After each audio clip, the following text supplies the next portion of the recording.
Spoilers. What's up, guys? I got Pencil here, and here we are to do a breakdown / spoiler discussion for chapter 261 of Jujutsu Kaisen, which is known as the decisive battle in the uninhabited demon-infested Shinjuku Part 33.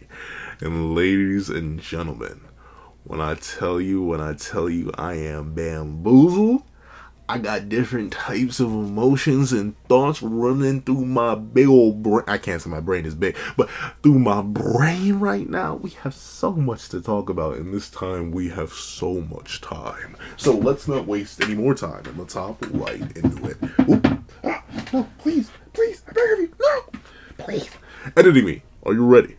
3, 2, 1, go. What's up, guys? That guy with a pencil here. Fun fact, I do happen to have it on me and keep it on me at all times. And another fun fact. You know what? Now we'll go in chronological order. In the quick spoiler discussion, I kind of just speed racer to the main point of the chapter. But you likely know. I'm not sure what time this video will be going on, but you likely know. If you don't know, you can have a nice little surprise, little surprizzle if the thumbnail didn't spoil it. But let's hop into it. So we open up right where we left off. Yuji, this is crazy to think. I think he may have forced his way into the point where he was actually giving Sukuna backshots from the front. Like that is a crazy level of depth to dig one's hand into. Like, dog. It's almost like Sukuna's a terrible human being or something. Like, that is crazy. Yuji was really going in, holding on to Sukuna's arm and everything. But, hey, once again, this chapter, once again, it brings into question the efficacy, the level of effective everything. I get it. Technically, we know it. And there's a reason why certain characters are alive right now, or at least presumed to be alive right now, and why certain scenarios in this chapter are all possible. It's all because of Yuji Tadori and his specific, never-ending nerfing of Ryoma and Sukuna. But dog, considering what we found out at the end of last chapter, after 8 black flashes and countless regular hits, man, dog, is he... Is he really doing anything? This isn't just awakened Yuji. Remember, he was awakened off the first Black Flash. This is awakened Yuji against a nerfed Sukuna. And it's just not enough. But that aside from the efficacy of the punches and their overall hit stun, I guess, we'll get into that in a second. I do love that the final thing that's caused Yuji to genuinely tweak out, a big thing that was mentioned at the end of 260 is that Yuji was losing it. He was straight screaming at the top of his lungs. The officials toned it down a little bit, but in the TCBs, he was straight. He was yelling. It's because he lost Choso. He's broken now. In a way, I think Yuji knew that no matter what happened, this battle was going to have casualties. Come on now. It's the King of Curses. There was no easy way this battle was going to go down. Unless the Gojo saw through one, but considering the contingencies upon contingencies upon contingencies upon contingencies upon contingencies that they had, no one had faith in Gojo. For good reason. I mean, I don't blame him. It's the King of Curses. They knew basically nothing about him, and what they did know, they didn't talk about. And what they did know but didn't talk about, or did know and did talk about, just didn't end up working, because Sukuna has unexpected variables, like open domains or closed domains, how those interact, the way Gojo fought. There's a bunch of different things that goes into that. But now I think it's really hitting Yuji. People are losing their life over, and once again, I say this, and this is something that I see hotly debated, so I'm probably going to make, especially in this period we have, I'm not sure, I don't think we're on break next week, but in fact, I said I was going to go in order, let me go leap all the way to the end. I don't think we're on break, maybe something like that says break next week, I don't know, if we're on break, hallelujah, that means more time to make videos, but if we aren't on break, hallelujah, that means new chapters. But big bodacious booty butt cheeks, one of the things that I keep saying, and people have argued in the comment section, but I'll make a whole video talking about more in depth, I'll say it again here, they could have executed Sukuna. And by they, I specifically mean there were times where Maki could have gone for that. She was undetectable. Sukuna wasn't paying attention. Bada bing, bada boom. Yuta didn't have to turn off Jacob's ladder. Sure, could Sukuna have fired the dismantle through it anyway? Probably. He assumed he could. He assumed he could do the world-cutting slash in spite of Jacob's ladder. So maybe he could have gotten off that strong dismantle anyway, but Yuta didn't have to turn it off. Yuji, through trying to save Megami, and having everyone else trying to save Megami, Megami this, Megami that, has lost an actual brother. He's lost someone he's genuinely cared for. He's losing people. Bodies are hitting the floor over and over and over and over and over again. And despite the hype impact of what happens in this very chapter, ultimately another body, unless some twist of fate occurs, is also destined to hit the floor now. No matter what, Yuji's now being forced to live with the fact that everything he knew and loved, and even people he didn't know and love, but people he knew at least, people he interacted with at least, people that he could have helped, people that could have been with him when he fell. One by one, they're falling. And where before that would have sent Yuji into a state of tears, despair, sadness, agony. We see it. We see it when he starts to break down in Shibuya. Todo literally has to pick him up off the ground. Now, it elicits nothing but a response of pure, vitriolic, unhealthy, but adequately expressed rage. Straight, screaming hatred and malice. Beautiful, beautiful, beautiful. It's a sort of... The thing about character development is that, one, it's not linear half the time, and two, it doesn't always have to be positive development.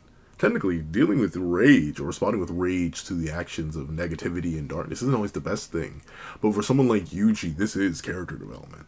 His reaction to tragedy and loss has fundamentally changed from how it was at the beginning of the series, towards the middle of the series, and here and now. Where before he may have fallen, he's rising to the challenge and literally tearing its heart out. Very, very metal stuff. But of course, there's a reason why I feel slightly mixed on this chapter. We see that both Gojo and Sukuna, not Gojo, well, that's Gojo, but where is it? Yuji and Sukuna realize something. They notice something strange. Sukuna says something. I have no idea. Once again, I literally have waited for no translations. I'm not looking at any translation. I straight up just rip these. I'm going off the pictures. We're really treating JJK like a picture book right now. Sukuna says something that causes Yuji to halt. And then both see it. That thing. Now, there are a couple different directions where I was going with it. My most charitable and most favorite interpretation was the idea that it was just a vision. It was Sukuna walking the fine line between life and death. Oh, I think this is him going domain expansion. I think this is it being confirmed that he's saying domain expansion here. My love on try. That's what I think this is. But my favorite interpretation was this was just a vision. You know, Sukuna, while he still has a bunch of HP left, while he still has a bunch of cursed energy left, he's now starting to walk that fine line. We know Sukuna, at relatively full health, can walk into the afterlife, essentially. We see him do this with Jogo, we see him do this with Kashimo. So I thought now, with so much soul damage being done, of different types, of different calibers from different sources, all the damage from the battle cells to the Gojo, the brain damage, the hypothetical concussive force of being knocked around Boogie Woogie, all that, I thought that was really it. I thought he just was starting to tweak out and see Gojo, because it was like, oh shoot, I'm really losing it right now. But no. This is the body of Satoru Gojo. But there's a reason why I specify the body. However, before... Here's the thing. There is a certain order to these panels. One, Sukuna does say Malevolent Shrine. And this does give Yuji pause. In fact, it gives him clarity, where before his eyes were narrowed and bloodshot and angry and furious. Just the implication of a Malevolent Shrine, like, gives Yuji like you ever, I don't know about y'all, whenever I'm sleepy but I know I need to be awake, I'll like go to the bathroom and just smack myself with a wave of cold water. That'll snap me awake immediately. That's essentially what this Malevolent Shrine, or what I assume this domain expansion cult did. It snapped Yuji out of anything. Because he's like, oh, I had to eat another one of these.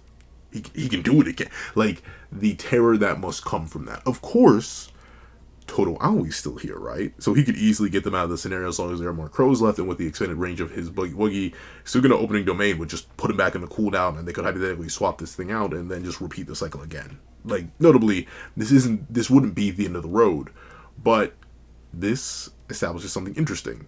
You can load up the curse energy. You can prepare the technique. You can even name drop the technique. You can say domain expansion, but the domain expansion is not instantly guaranteed to pop off. You can pump. Well, here's the thing. I'm not sure if this counts as a pump fake, though. This is the real question. Because notably, I've mentioned in previous videos, like, hypothetically, you can just pump fake a domain if you really want to bait your opponent into doing something and then get crazy with it. But a lot of people are like, well, you got to load up the first energy, you got to do this, you got to do that. So you can't really just pump fake a domain. In a way, this counts as a domain pump fake. At least in my opinion. Technically, it's not a domain pump fake. It's like a domain cancel. Like, I'm trying to think of fighting game equivalent here. Now, typically, once you lock in the ult, you lock in. Like that.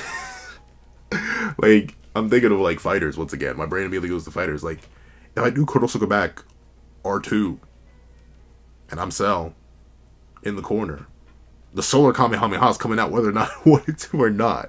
I guess, like, hypothetically pump faking in fighters is being like, you're playing next to somebody and you roll the input, like you do the Kurosuka back in a scenario where you would do level 3 and attempt to bait them, I guess. But, like, notably, if you're playing online, it just doesn't exist. Like, unless you could just bait out the level 3 if you're, like, playing defensively. But I'm still not sure. I still think this low-key counts as a pump fake. If y'all think this is a pump fake, what would y'all call this? Just domain canceling?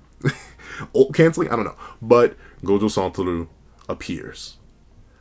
And we see that it is not Gojo Satoru. So I'll take partial credit. I'll take partial credit on two fronts. Admittedly, I was against the idea of a certain someone being a certain someone, but this is kind of a combination of all. Like, did I make 4 videos or did I make 3 videos? I made the Kenjaku video, I made the Yuta video, and I made the It's Not Gojo video. So out of my 3 videos, none of them were 100% right, but if you take aspects of each one of them, they were right in a way. Because this is not Gojo Satoru. It simply isn't. But it's not Kenjaku either. It's Kenjaku's technique, but it's not Kenjaku. And it's not the soul of Satoru Gojo, it's his body. This is Yuta Okkotsu. And we see Ryoma and Sukuna get confused for half an instant, Todo Aoi being confused as well, but Yuji Todori, unfortunately, in his shock, gets punched away from the domain pump fake. And Sukuna charges with glee.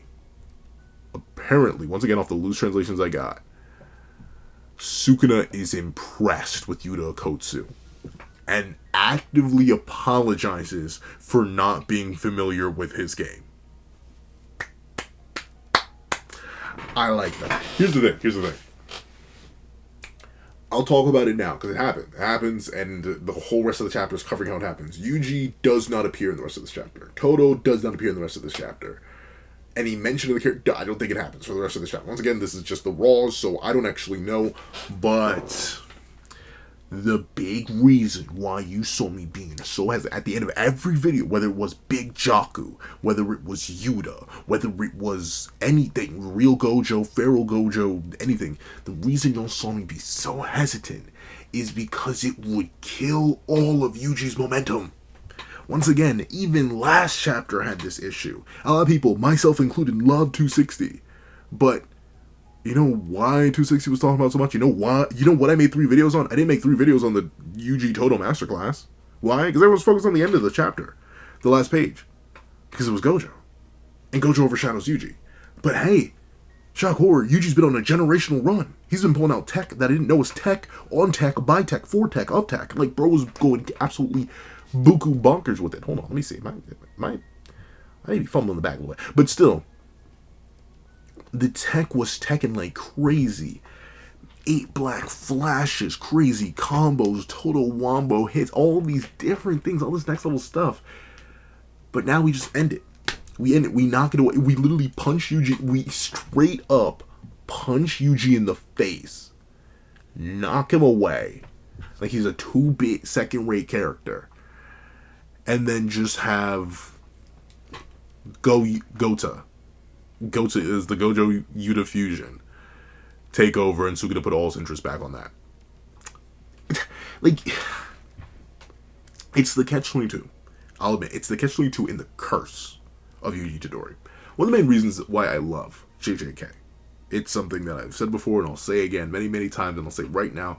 I love it because Yuji does not feel like an overly centralized main character. If you will ask me, what's one of your biggest critiques for MHA Pencil? What's one of your biggest critiques of, I'd say, more modern Dragon Ball? Because, like, you had Cell, and then there's some arcs in, like, Dragon Ball, and there's a whole chunk of the Namek Saga. But, like, with that being the case, really, even parts of the Entrance Saga, just in general, like, it really is, like, GT, Goku Time, and Dragon Ball Super. But, with it being the case, if you had to ask me, what are my biggest issues with stories like that? Heck, I can say Percy Jackson, like, the first series, but to be fair, that's his titular series, but by the time of the Hero of Olympus, things do get split up a lot, and then things progress differently from there. But one of my biggest issues with MHA is that I feel like a lot of the time, other characters get what should be their moments or their arcs or their time in the spotlight stolen by the main character. And don't get me wrong, you can't necessarily steal something from the main character, right? Because it's the main character. They're supposed to be the focal point of the story. Why would any side character getting a more important role than them necessarily count as stealing? And it doesn't. To be completely honest, it's just a preference thing. And that's why I like Yuji so much. I do like the fact that Yuji is allowed to not just be overpowered, over-centralized, crazy next-level main character. Beautiful. This is a catch-22, though. I like it. I really do. But a lot of people don't. A lot of people think Yuji's an awful main character because the story doesn't fully centralize itself around him. A lot of people think you could write the story of JJK without Yuji.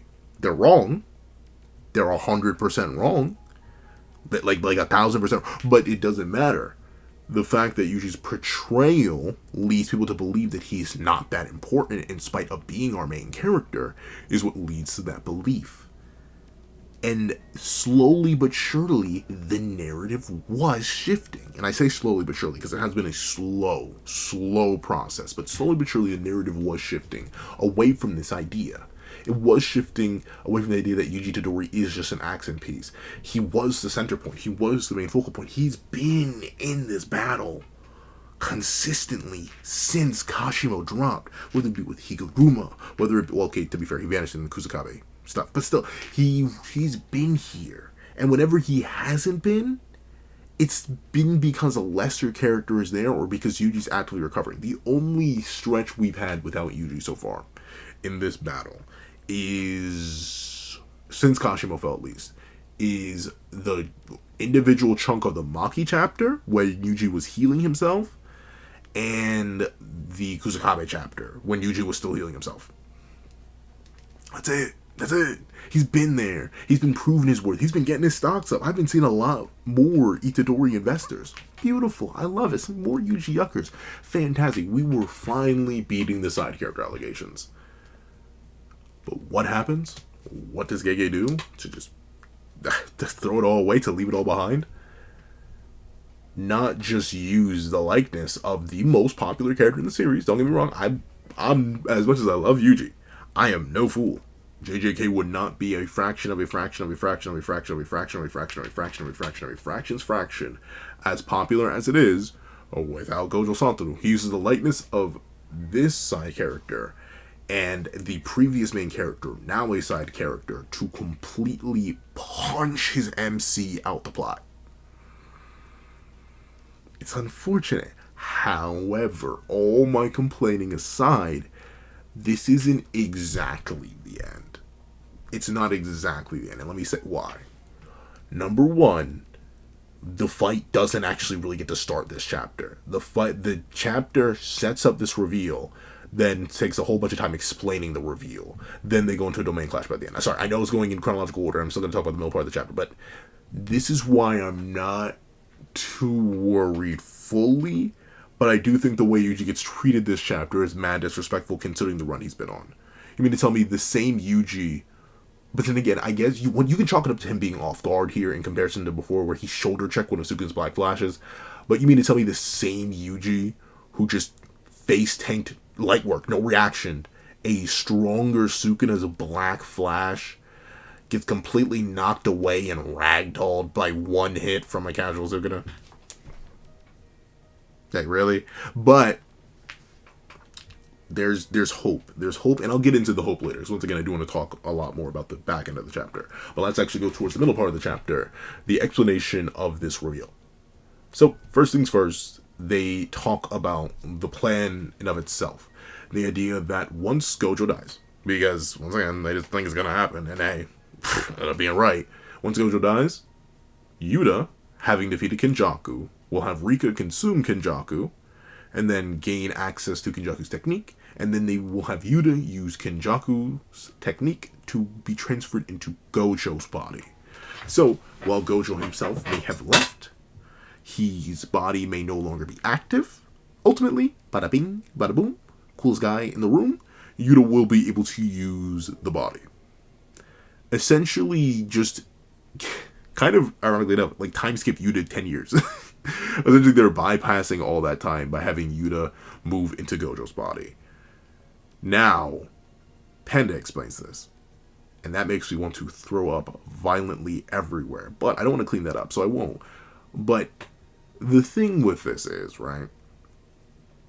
You know what this tells me? Well, we know he has those eyes are unmistakable. We know he has the 6 eyes. So this means one of two things. Once again, I talked about how I was right in certain aspects plucking from my videos. It wasn't Gojo, Kenjaku was somehow involved, and Yuta was somehow involved. But you know what this means? At least in this case, I'm going to go with the idea that I presented in my Kenjaku video, that destiny is broken. Because if it isn't, why didn't Kenny do this? You know what I'm saying? Because the 6 eyes stayed with Gojo's body after his death. Because he's confirmed, like, this chapter, if this isn't the nail in the coffin, like for anyone who believes the real Gojo's coming back, this is it. This I mean, who knows? Maybe Geiki's gonna go absolutely insane again and somehow bring him back. But this is, like, to be fair, the nail in the coffin was 236, in my opinion. Like, I've been since accepted Gojo's been gone for months now. But this is the nail in the coffin's coffin. Like, this isn't even just a nail, this is like a pike, just straight, boom, like doors hammered into the coffin of Satoru Gojo. But with that being the case, considering the man died, but the 6 eyes are still there, unless the whole destiny being broken thing comes into play, why didn't the 6 eyes leave? Or why didn't, Kenny just do this same thing to previous 6 eyes users that he's slain? Like the baby. Huh? I don't know. Once again, we don't know how the 6 eyes transfer work. And heck, they were lucky that Kenjaku's technique worked like they theorized it did. I guess, for now, we don't know. But still, I'll admit, and once again, we'll see. Maybe it has to do with destiny breaking. But then again, what do they know about that? They don't, like... I'm going to headcanon it for now, and until the chapter translation comes out, and I'll see if they address it in the chapter translations. But I do think revealing that Kenjaku could have done this to any previous 6 eyes user, it's not a no, it's gargantuan. It is a massive plot hole. I'll be completely, I mean, obviously, you may be like, well, Kenny wouldn't take over a baby. Kenny made a baby. He definitely took over a baby. Like, come on now. But with that being the case, I'm just gonna headcanon it. I'm just gonna headcanon destiny's broken. Any single previous rules of Jujutsu that applied before do not matter. Because everyone, they called me crazy. For good reason, because I was. But they called me and everyone else who believed this hypothetically could be Kenjaku in Gojo's body insane. Because Gege said Kenjaku can't transfer into 6 eyes users. Well, here's Kenjaku's technique being used to transfer into 6 eyes users. Maybe Kenjaku himself is legally banned? I don't know. Once again, maybe the chapter will clarify that. But at least right now from the Raws, Kenny could have done this. It better be explained.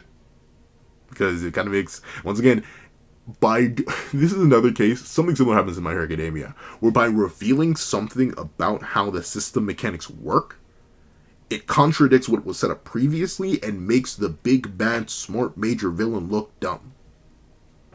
So I hope this is covered. This is big. This is big, hefty, jacked, and juicy, in my opinion. But with that being the case, we see that Maki's like, are we all sane right now? You're talking about putting my boyf in the body of the old man, like Gojo, like we're talking about defiling the man's human body after he's been executed with the technique of the most evil sorcerer in history that we barely know works or can barely find. Like, notably, Maki does bring up a very logical point here, though I do think, like, at least from the rough translations I saw, like I said, I saw some rough translations, apparently this is Maki worrying about the humanity of the situation, and like, Maki, if you know what, like, of all the characters to bring it up, notably, the reason that I'll give it credit once again. This is further showing Maki's actual desire and realistic ties to humanity. She is not Toji Fushiguro. She's not the one who left it all behind. She isn't an empty puppet or anything like that. She still does have human thoughts and emotions. Like, especially considering there are so many other characters here who could bring up this objection, and characters who would actually like care about Gojo more, and also the idea that Maki has long since characterized as, or ever since her awakening, has long since been characterized as a person who's less and less in touch with humanity, to the point where, Momo's like, oh, she's a monster now. Naoya, upon seeing her again, is like, oh, you creature. Well, obviously Naoya always believed that. But even smiling in the face of Sukuna while fighting the King of Curse, like, clearly Maki has adopted some sort of different mentality to have her come out. It makes sense because of her connection to Yuta in particular. But still, I feel like you could have had another character fill this role. But with that being the case, we see that Choko's actually pretty chill with it, which is like, I mean, I don't blame it. Like right now, in the same way that I feel like Maki's kind of like, come on now, Maki. This is just, you gotta do what you gotta do. Shoko's probably long since resigned herself to losing Gojo. Losing Gojo. And we even had that panel from way back when, where Shoko realized that, oh yeah, Gojo never saw her as an equal. Never as a friend. They were her friends. But she was never their friend. Like Shoko knows. And I think even if subconsciously, there's that like sort of detachment from Gojo. Because Gojo never, clearly never attached to her in any way, shape, or form. In spite of their connection. So, that's real unfortunate. But Shoko's kind of just chilling with it. Because like, hey, do what you gotta do. There's no other choice in the matter. But with that being the case, it isn't just Maki who speaks up about this. Mei goes into the logistics of it and the idea of how it would work. And ultimately, like, this is just the most logical play, right? Like, as powerful as Yuta is, he is not a fully trained, 28, 29-year-old? He's still, 17, 18? Notably, humans typically don't reach our primes until like late 20s, early 30s. That's about like prime human lifespan. It's when your body's fully developed and I believe your cells are still splitting more than they're dying. Like, I forget what age it is, at least on average, where you're like, your body's just like, hey, BT dubs, we're fighting for our life now. Like, for a certain point of your life, you're producing more cells than that are dying. Then at like a certain point, you're kind of just like flatlining. You're stagnating. Hopefully, just trying to stay alive. So Yuta is far from his prime. Gojo is in his prime. Gojo does a lot of damage to Sukuna. Yuta barely does damage to Sukuna. Ultimately, the best course of action would be to use Yuta as another Gojo to do more damage to Sukuna. So like logistically, it does make sense. And obviously, while the sanctity of Gojo's body is nice and all, and I'm glad Maki and others care about that, not the time, nor the place. Once again, like, and here's my big thing, right? The sentimentality of all this, it brings me back to, admittedly, a core issue I've had with the entire Shinjuku Showdown that I mentioned passively before. I'm going to mention actively now. They should have just killed him. Megami's not worth it. He's not. Like, he should just be dead. The fact that they need to do this is only because they are just so stubborn about keeping Megami alive. What is the point? He should be dead. Like, he's not worth it. I hate that he's just not worth it. The fact that they need to leap to this resort when Maki could have taken Megami's head off forever ago. When Yuta could have just not turned off Jacob's light. Like, I get it. If you were in the camp that there was no universe where Gojo was going to do lethal damage to Sukuna, then that's fine. I don't really care. You can definitely argue he could have just activated a little bit of Hollow sooner, annihilated Maharaga, and then Sukuna was never going to bypass anything. But still, whatever. Regardless of that, there are two, well, not really two. I pretend there's two. But Yuta could have done it. Maki could have done it like 3 times. Well, not 3 times, 2 times. The initial time where she pierced Sukuna through the heart could have easily just pierced him through the brain. And when she came out of nowhere and took off his arm, she could have came out of nowhere and took off his head. 2 times. That's 3 total where Sukuna could have been dead. The fact that they are doing this instead is so stupid. But with it being the case, it goes back to the idea, and here's the thing, it's stupid, but it goes back to a core idea that I guess JJK has always been talking about, and it's something that I'm interested, I forget if Hikari does anything regards to this, but let me see, does Hikari mention anything? Oh no, Hikari's actually silent, and I think that does make sense. Urume brings this up a while ago, chapter 240 something, humanity. What does it mean to be human? It's an interesting philosophical question. Is it as simple as, I forget the Roman phrase for it, or like the Roman translation, but I think, therefore I am?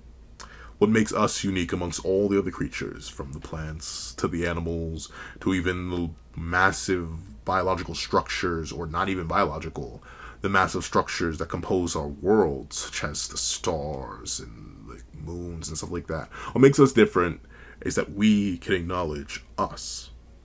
I can look in a mirror and recognize myself, and unlike a dolphin or a whale, not just recognize myself, but know I am that. I can look at previous versions of me and be like, those are me. They are the culmination. I think, therefore I am. Of course, there are like logical debates about that, but still, regardless. Is that what makes us human? Is a regard for human life what makes us human? Of course, you have the idea of you shouldn't take any life ever, but then you perish eventually. Like, you need to take something's life in order to maintain yours. Even if you don't consume any bit of meat, you're still slaughtering plants to consume them. Well, unless you're making chemicals and just eating straight chemicals, you're taking life in one way, shape, or form.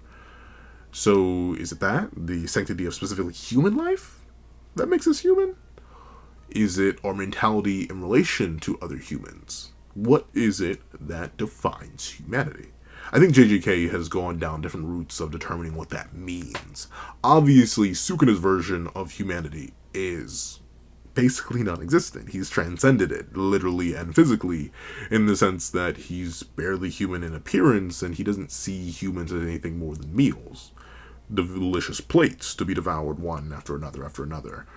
Gojo sees humanity as a collective, a group to raise up, and a group to protect not only each other, but those above them. He wants to raise humanity to a higher level. Yuki wanted to liberate humanity, raise them to a higher level. But ultimately, we do have characters like Hikari, who's explicitly noted by Urume to sort of have transcended humanity, transcended those cares, leaped to a level beyond that. And you would think Maki would be up there as well. Which is once again why I find it interesting that she's being used as the main focal point to argue about the ideas of monsterhood and transcending humanity and leaving that all behind. It's weird.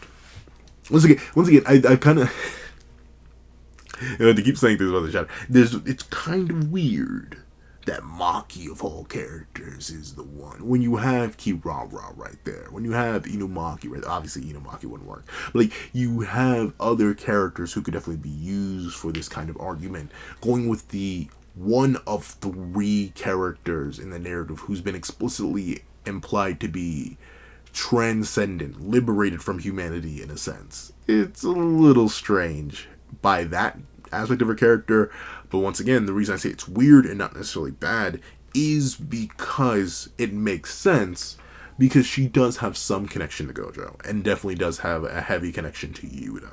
Whether you think that's a romantic connection, whether you think it's a platonic connection, regardless, there definitely is care there.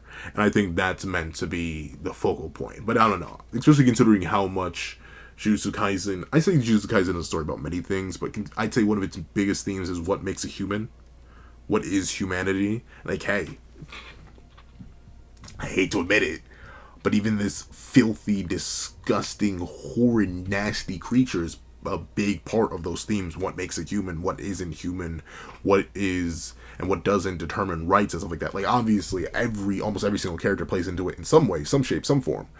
But I don't know, why does it do my girl Maki like that? But hold on, allow me to take a sip.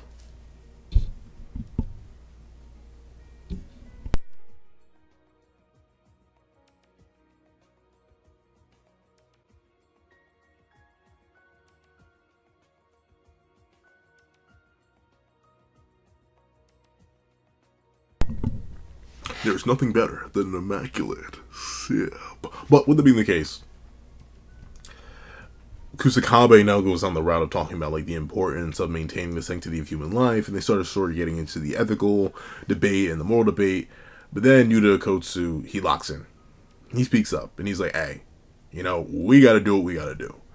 Ultimately, no matter what, if someone needs to become a monster, if someone needs to leave humanity behind, if someone needs to take that extra step, it'll be me. I'll do it. Once again, it makes sense that Yuta would say this, but it's weird that he's saying it specifically. Well, here's the thing. It's retrospective, technically, in a way. It's not really. I guess technically this isn't really retrospective, but it's retrospective for Hikari and really, really weird for Maki. Like, the person who's been acknowledged as a monster and the person who's acknowledged to have been transcended of humanity. And you can even see that from Hikari as early as the Kashimo versus Hikari fight. The idea that Hikari's not human, in the same way that a lot of people are human, fear for their own lives, fear of their own power. Like, obviously, Hikari's not like that. And Maki wasn't like that. So, like, I feel like a lot of this debate is being scrunched in to give Yuta this moment of like, I'll become a monster, don't worry. I'll take that burden upon my shoulders. It's fine. It's fine, and it's cool, and it makes sense within the context of the character, because Yuta's all about maintaining his humanity. And notably, once again, I do like how this plays off of what Uro told him way back when at the end of Sendai. Hey, kid, you got potential. I see it. There are levels to it, and you're definitely up there, but you simply will not reach the level that he is. You simply are not him.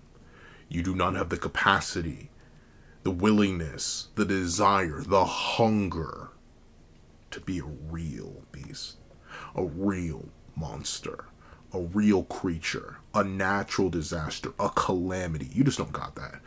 She says that verbatim to Yuta. So once again, kind of in a roundabout way, we're wrapping up a story here, in the sense that Yuta is allowing himself to become that. He's taking the technique of the evilest sorcerer in history.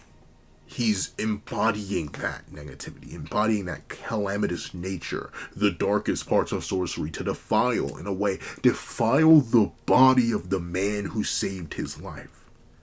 What's more monstrous than that? So it makes sense. That's the thing. It makes sense. Just as it makes sense for Maki to be talking about it, or for Hikari to have the connection with it, or for everyone. Like, it makes sense. This once again, this is going to be something that's going to be fixed up a lot when I have actual translations and I think about it more. Once again, this is fresh off the press's thoughts and me pencil just on the brain just spitballing. But hey, Yuta willing to become a monster to save the world, perfectly fine with it. But it goes back to that fundamental problem, dude. Just kill him. Just take his head off. Just execute him. Yuta, you shouldn't have walked through the smoke all cool. Hit him with all the purple. Take Yuji with them. Just do what you need to do. You use the finger too. Just annihilate him. Like, dog. If we're going this far, if you're willing to become a monster, why are we still worrying about a human? Why? And here's the thing. The reason this hits extra weird, in terms of like Yuta being willing to become a monster, Yuta willing to do all this, Yuta willing to do all that. So you were resolved to throw away your humanity before this fight even began. Then why'd you hesitate? Huh? When given the opportunity to just end the problem, end the threat right there, why don't you just say, sorry, Yuji. Tough noogies, bro. He's more of a threat to us alive than he is gone. And just never turn off James' ladder. Why did you go along with that plan? Because clearly Yuji wasn't let in on this plan, just like he wasn't let in on the total plan, because of the entire scenario that would come from Yuji knowing about this. Sukuna wouldn't be caught off guard, all this, all that. But, dog, by showing that Yuta was willing to do this, disregard everything, leave everything behind a month or sometime beforehand, dog, it makes any of his actions that we've already seen seem weird now, bro. Why don't you just go for that? But that aside, once again, I get it, Megumi needs to be saved. Why? No idea. She's absolutely not worth it. But, once again, I'll make a full video talking about that eventually. But, of course, we see that ultimately Yuta, despite acting all big, bold, brave, and like henching up a little bit, he still goes to Gojo and is like, Sensei, you cool with me getting up in your... Can I say that? It's 40 minutes in. Who's really here 40 minutes in? I know some people are, and I love them for that. But like, hey, Sensei, are you cool with me giving you some brain? you just essentially asked that, and Gojo's like, I mean, like, oh, well, it's a combination of things. First, he kind of asked Shoko if she'd be okay with doing the procedure, and Shoko's like, once again, I believe it comes down to Shoko being like, it's whatever, you know, it's either that or everyone dies anyway. And also, you know, clearly not. Once again, I do feel like it goes into the idea that she just understands that she was not on the same caliber as Geto for Gojo, and thusly, the connection isn't really as strong between the two, which is really, really unfortunate when you think about it, considering they are some of the only ones left from their era, especially at this point. Everyone else is dead. Geto, Nanami, like they're all, they literally just have each other, but the bond between those two is so weak in narrative and out of narrative. It's unfortunate. But with that being the case, with Shoko's just immediate approval, like, yeah, whatever, you know, I'll do it. You gotta do what you gotta do. Yuta asks Gojo, and Gojo's like, it's sad, and once again, in retrospect, this is a retrospective thing, but he kind of, ironically enough, pulls a Kashimo here, where Gojo's like, I ain't sure. Not gonna lose, though, so not even sure why you're asking. He's been dead for 6 months. 7? No, wait, September, October, November, December, January, February, March, April, May. We're at the end, nearing the end of May now. He's been dead for 9 months, bro. So the I'd win mentality being shown here, crazy. Once again, but in retrospect, once again, going layers into retrospect, presumably this is just Gojo being a beacon, a sign of hope, putting up a front, essentially, because it's, hey, he says himself in 236, he doesn't even think he could beat Gojo. He doesn't even think he could beat Sukuna without the 10 shadows. So clearly this is just Gojo trying to appear strong. Isn't that such a brave thing for him to do? He's an half, and he's gone. Once again, unless Gege decides to biggity bamboozle me, I'm assuming this is the ultimate nail in the coffin that Gojo saw through himself is dead. We're not seeing him again. But with this being the case, we see another important confirmation. Ultimately, well, actually, I don't know what happens on this page. Apparently, they're all talking about it once again. Blah, blah, blah, yada, yada, yada. Gojo, Yuta, brain swap, bada bing, bada boom, all the talk. The main thing is, Gojo's like, yeah, sure, fine, whatever, I'll do all this. 1 second, though. Gojo's the one who killed the higher-ups. Finally, we do have this essentially confirmed. Because Gojo, he talks with Gakuganji, and he's like, hey, I'm willing to do whatever, whenever, however, as long as my computer stops screaming. You're going down there. You're going down there because you refuse to cooperate and be nice. Bad computer. But Gojo's like, hey, as long as the world can function without a couple old bags in it, I'm fine with whatever you do with me. Hold on 1 second. He steps in to the room with the higher-ups and he slaughters them all. So that knocks off Inumaki and Yuta doing it. They were in the nearby vicinity, but none of them were really there. So there's that context. Gojo doing it makes sense. And that's why, if I had to hazard a guess, once again, I don't have the deepest of translations, but if I had to hazard a guess, computer, why are you screaming? Why are you screaming so loud? No, please, computer, stop. Geto shows up. And I saw some people clowning at this already. But the reason I think Geto shows up here as Gojo goes to slaughter the higher-ups is because he's doing what Geto wanted.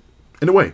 in a fundamental way. Not in the exact, like, slaughter all non-sorcerers way, but using his power in a way that only he can to change the world in a way only he can. Only Gojo Satoru could walk into the room with the higher-ups and just slaughter them all.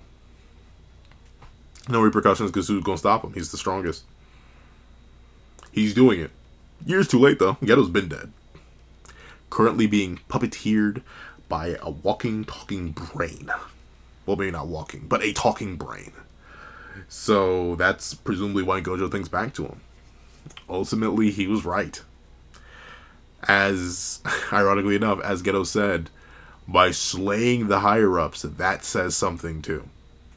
It says and highlights what Gojo could have done with all that power.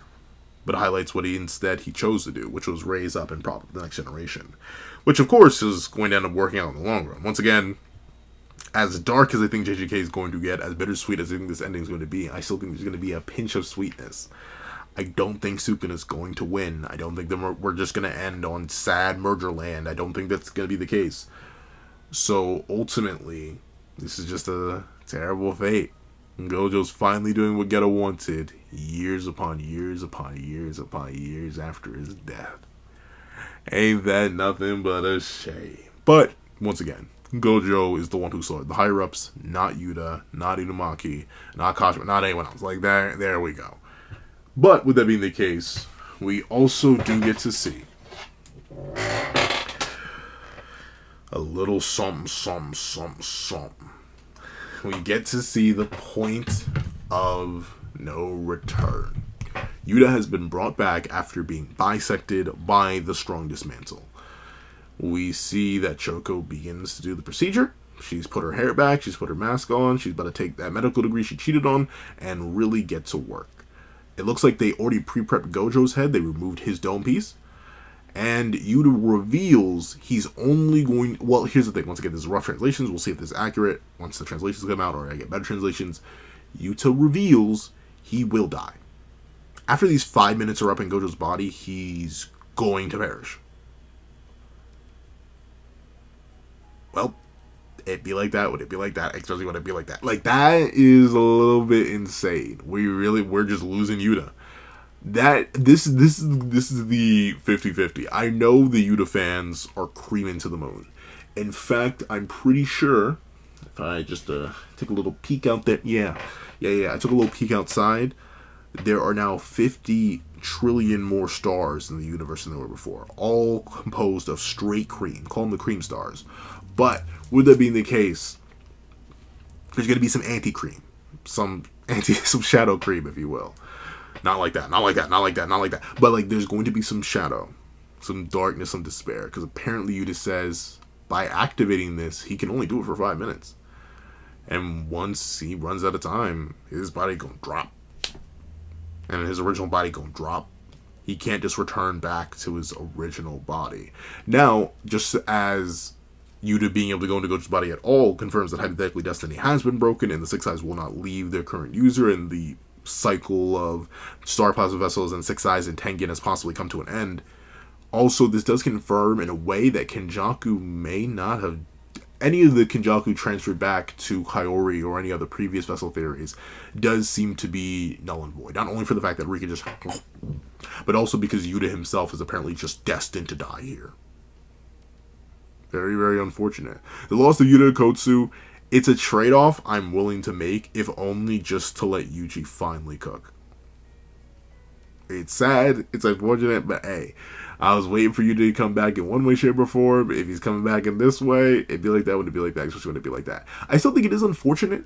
I feel like we didn't really get to, it sounds crazy to say this, I feel like we didn't really get to explore the full depths of his copy technique.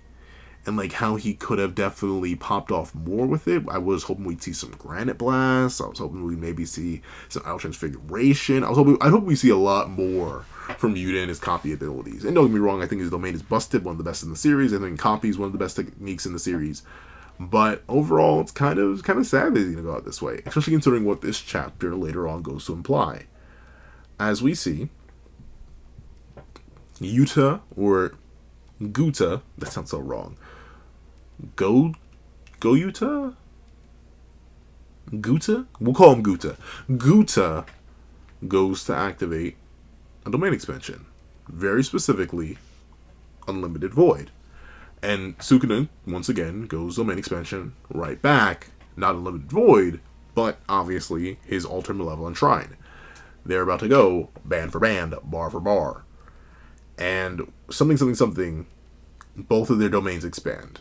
Unlimited Void versus Malevolent Shrine once again. And while Guta is locked in and focused, Ryomen Sukuna can't help but smile. Now, way back when, I know I've been yapping for a hot minute now, and I promise I'm going to wrap up soon, but way back when, earlier in the video, I mentioned how this hypothetically could, yet could not steal Yuji's spotlight. Obviously, I know the next week, or if we're on break 2 weeks, is going to be full talking about this. I'm going to go more in depth about it. I'm going to talk about it individually, especially once we get translations. You know your boy's going to be yapping to the moon and back. The yaps will be heard across the entire realm. But Yuji could still hypothetically come in. It was set up with Yuji's own domain that he does have the technical skill to isolate the sure hit. Now, we don't know if he has the technical skill to isolate the sure hit or isolate people from the sure hit like Todo and Yuji in this case, along with himself, obviously, and then apply the sure hit to the rest of Sukuna's sure hits, and he has the mini domain or an open domain to contest Sukuna's hypothetical domain. We don't know all of that, but presumably there is some sort of level here. There's a possibility that Yuji could still be engaged. He could just symbol domain through it and get active. He could not symbol domain through it. He could just be free from both of their sure hit effects based on their domains clashing. One way or another, Yuji is not 100% out of this battle. But like I said, he does not appear the rest of the chapter. This has shifted over to the Guta show, the Guta and Sukuna show, and that's okay. As long as my goat Yuji actually gets to cook some more.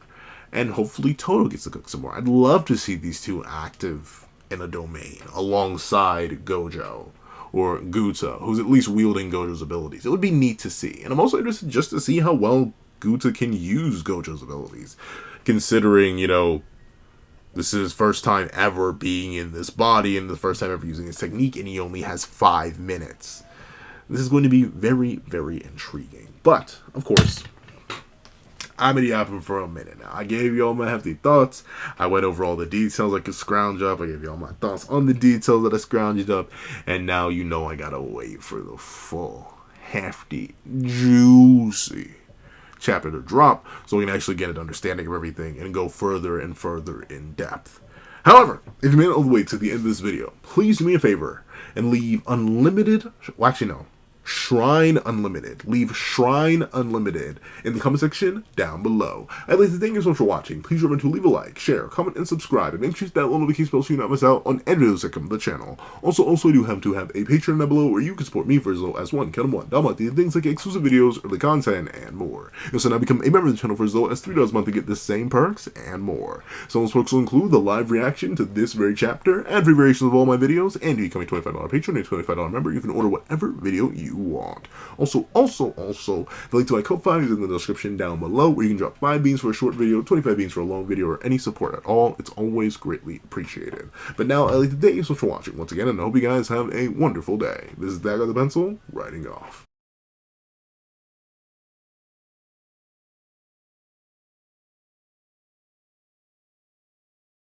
I'd like to give a thank you to our $3 members. O'Connor Plays, Greyhound, At Kids Void, Astro, Eternal Flame, Red Wolf, 4765, King Sukuna, NMA, Real Rare, Paris Arnold, and G Prosper.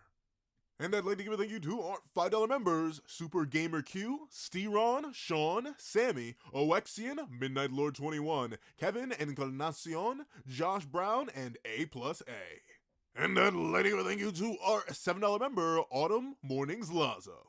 And I'd like to give a thank you to our $10 members, Robbie Uchiha and Jay Warrior. And I'd like to give a thank you to our $10 patrons, Joaquin Munoz, and Idemo Kami. And I'd like to give a final gargantuan thank you to our $25 patron, Calvin Elder.